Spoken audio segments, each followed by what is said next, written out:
আসসালামু আলাইকুম ভাইয়া পুরা সবাই কেমন আছেন? আশা করছি সবাই ভালো আছেন। এই দেখেন আমি হচ্ছে যে আমার ভাইয়ের বাসায় গেছিলাম আগামীকাল।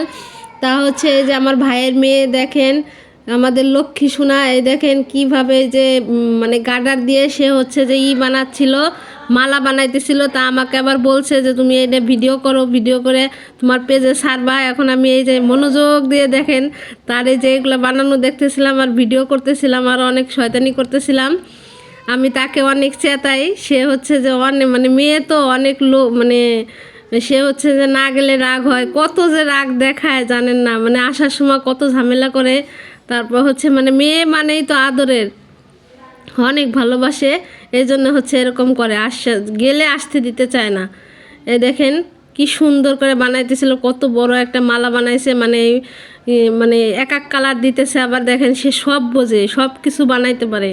তারপর যে মাটিগুলো আছে না, ওইগুলা দিয়ে বিভিন্ন রকমের ফুল বানায়, সব কিছু বানায়।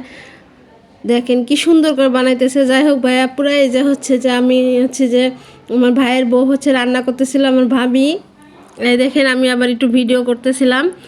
এই যে রান্না করবে হচ্ছে গরুর মাংস। এই দেখেন পেঁয়াজ ভাজে নিচ্ছে ভালো করে তেলে, তারপর হচ্ছে যে দিয়ে দিছে জিরা বাটা, আদা বাটা, এখন দিয়ে দিচ্ছে রসুন বাটা। ভাইয়া পুরা ভিডিও কেমন হয় জানাবেন অবশ্যই। আর আমি ওই বাসায় তো স্ট্যান্ড নিয়ে যাইনি, এই জন্য হচ্ছে ভিডিও অনেক নড়তেছিল। যাই হোক এই দেখেন দিয়ে দিচ্ছে হলুদের গুঁড়া, এখন দিয়ে দিতেছে স্বাদ মতো লবণ। এই দেখেন আর হচ্ছে আমার ভাই হচ্ছে বেশি ঝাল মশলা খায় না, যাই হোক এই জন্য হচ্ছে যে ওনরা হচ্ছে মরিচের গুঁড়া তরকারিতে খুবই কম দেয়। এই দেখেন মরিচের গুঁড়া দিয়ে দিচ্ছে, ও একবারেই অল্প দিছে। যাই হোক এখন মশলাটাকে ভালো করে কষাই নিবে।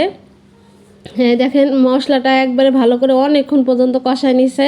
এখন এই যে দিয়ে দিতেছে হচ্ছে গরুর মাংস। দেখেন এই যে ভালো করে ধুয়ে নিছিল, ধুয়ে আগে থেকে রাখছে। এই যে হচ্ছে গরুর মাংসগুলো দিয়ে দিতেছে। তা ভাই আপুরা কে কোথা থেকে ভিডিওটা দেখতেছেন, কেমন লাগতেছে অবশ্যই জানাবেন কিন্তু। আর আজকে ভিডিওটা একটু নড়তেছে, কেউ কিছু মনে করবেন না, দেখে নেবেন, সব দিন তো আর একরকম হয় না।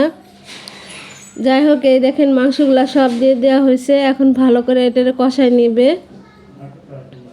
এক জায়গা থেকে এক জায়গা তো এই জন্য যায় ভালো করে ওরকম ভিডিও করা যায় না। এই দেখেন সুন্দর করে এখন নাইড়ে চেড়ে একবারে ভালো করে কষাই নিবে। তা যাই হোক ভাইয়া আপুরা আপনারা সবাই কেমন আছেন জানাবেন। এই দেখেন ভালো করে এটারে আমি হচ্ছে যে এই যে সময় চলে গেছিলাম, এখন হচ্ছে যে বলছি যে পানি দেওয়ার আগে আমাকে আবার ডাক দিও। এই যে দেখেন ভালো করে কষাইছে, এটারে অনেক সময় পর্যন্ত কষাইছে। আমাদের বাচ্চারা আবার কেউ হচ্ছে গরুর মাংস মানে খাইতে চায় না, শক্ত গরুর মাংস খাইতে চায় না। এই যে হচ্ছে আবার বাটিতে আর কি উঠাই নিতেছিল কিছুটা কষানো মাংস এমনি খাওয়ার জন্য। এই দেখেন এখন হচ্ছে এই যে পানি দিয়ে দিচ্ছে, পানিটা আগে থেকে গরম করে রাখছিল। এই দেখেন এই যে পানি দিয়ে দিতেছে এখন। এই যে এই সময় হচ্ছে যে তরকারিটা প্রায় হয়ে গেছে, এই যে এখন আরও কিছুক্ষণ জাল দিয়ে তারপর হচ্ছে নামাই নিবে। আগেই বলছি সবাই নরম গোশ খাইতে চায়। যাই হোক ভিডিওটা কেমন লাগলো জানাবেন। আল্লাহ হাফেজ।